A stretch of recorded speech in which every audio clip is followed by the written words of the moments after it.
welcome to my YouTube channel. My name is Amal Singh. This video is of a series of videos called Broken Spectacles, where we will try to analyze, research and dissect different topics which I find interesting. And the topic for the day is the influence of Western civilization with that of India. And Western civilization actually includes Europe, present day US, England, everything to that edge of the spectrum.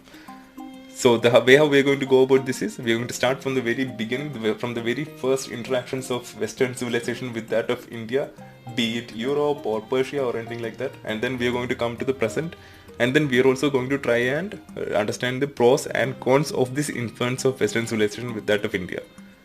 And then we are also going to try and compare this influence with that of India to that of other countries as well. And then we are also going to ponder the basic question.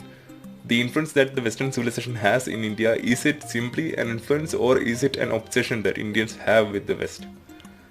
So without much further wait, we'll get into the video.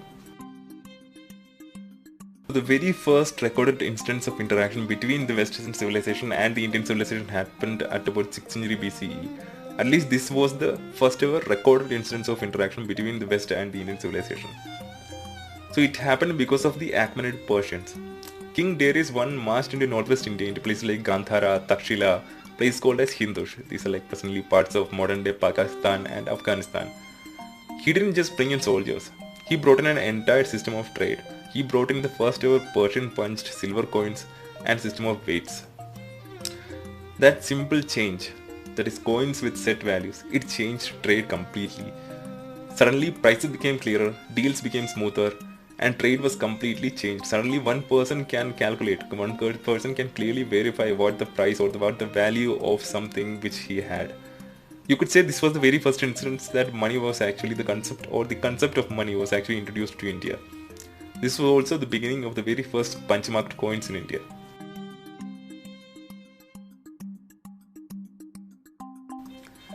And the next interaction between the Western civilization and the Indian civilization happened at about 326 BCE, and it was because of Alexander the Great. So when Alexander the Great came to India, he didn't stay for long, but his presence was felt for centuries. In places like Gandhara, we could see was that the Greek and Indian cultures began to mix. And the very first instance of that mix which we can see is through coins. So Indo-Greek rulers started minting coins with the Greek gods on one side and Indian elements such as elephants and lotuses on the other, often having Greek and Kharosthi scriptures side by side. Not just that, art changed too. So Buddhist artists started getting influenced by Greek sculptures. They started creating Buddha images with realistic body parts, curly hair and flowing robes.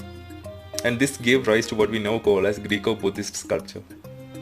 Not just art, what we could see is that Greek questioning started mixing with Indian philosophy and gave rise to the Milindapana, a famous book. Another example would be the interactions or the mix of Greek astrology and that of Indian Jyotisha, and which gave rise to the book of the Yavana Jataka. These are all famous books and historians might know this very well. So basically, in an essence, what you could say is that even though Alexander left our country several years back, several decades back, several centuries back, but his influence has still been around far longer.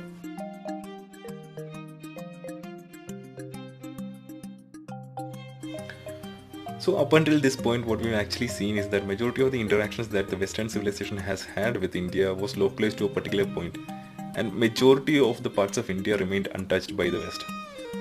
And it usually happened only in the parts of like northwest India, and to be specific, Gandhara. The southwest still remained untouched, and this changed in 1498 because of the Portuguese, and to be specific, because of Vasco da Gama. So Vasco da Gama landed in Calicut in the year 1498, and contrary to popular belief, he didn't just come for spices and just traded. He started a very small revolution altogether near towards the coast. The Portuguese controlled or ruled over India for almost over 450 years in areas such as Goa, Daman and Diu. They tried to build big churches such as the Say Cathedral as well as the Basilica of Bom Jesus, and tried to turn Goa into a very little piece of Europe in the tropics.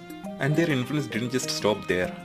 Their influence also slipped right into our own plates, starting from chili and the alus which we use in samosas, to tomatoes, the kajus which we use in kaju katti, and even the pav which we use in pav bhaji and vada pav. as well as the Goan Vindulus all came with the Portuguese. The Indo-Portuguese communities which were living there also started blending different cultures as well. They started blending Portuguese with Konkani, faith with fashion, and dance with the music. With powerful ships and maps, they ruled the Arabian Sea, and they forced Indian kingdoms to rethink how they traded and how they fought.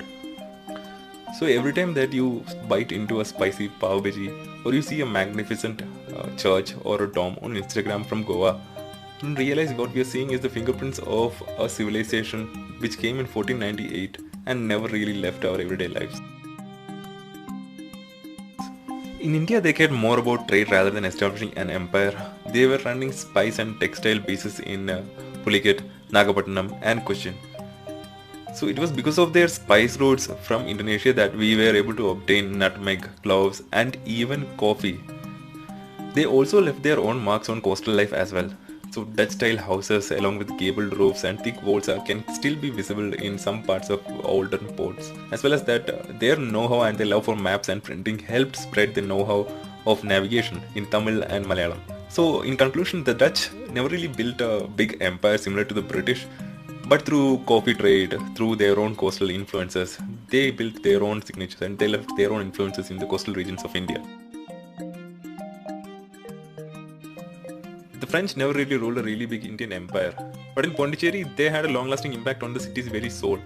From 1674 onwards, they turned this coastal town into their showcase, showing to the world what they are actually capable of. Neat grid streets, pastel-colored houses, wide boulevards, and grand churches that will make White Town feel as if it's a slice of Europe in our little own South India.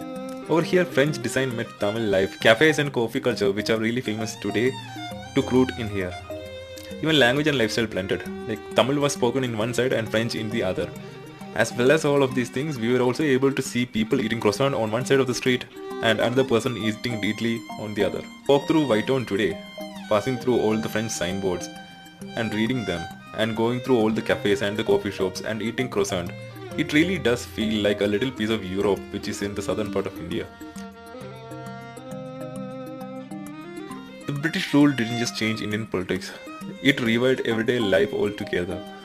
In 1835, after the passing of Macaulay's education policy, it created a brand new class of Indians, a class of Indians which were both proficient in English as well as that they were well aware of the traditions of India, of the culture of India. And this class of Indians were the ones who went on to lead our freedom struggles, who went on to lead our traditional strikes, our protests and all of these things against the British.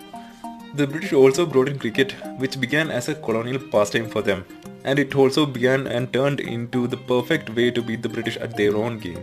Then came trains, telegraph and posts. The subcontinent started getting connected in ways never thought possible. News traveled faster, trade sped up, and the idea of a united one India started forming in everyone's mind. This was never before thought so. Tea from Assam and Darjeeling started turning into daily chai, while the Anglo-Indian kitchen started mixing different types of flavors. Rasam became soup, khichdi became kidgiri, and the curries went global. Even fashion started to evolve.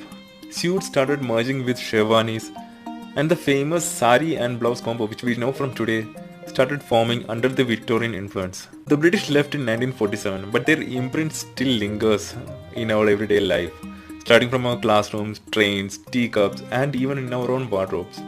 Thank you for staying with me till the end. This is the end of the video, and I hope you like the content which I am providing. This is part 1 of the video. Part 2 will be having a little bit more intriguing things.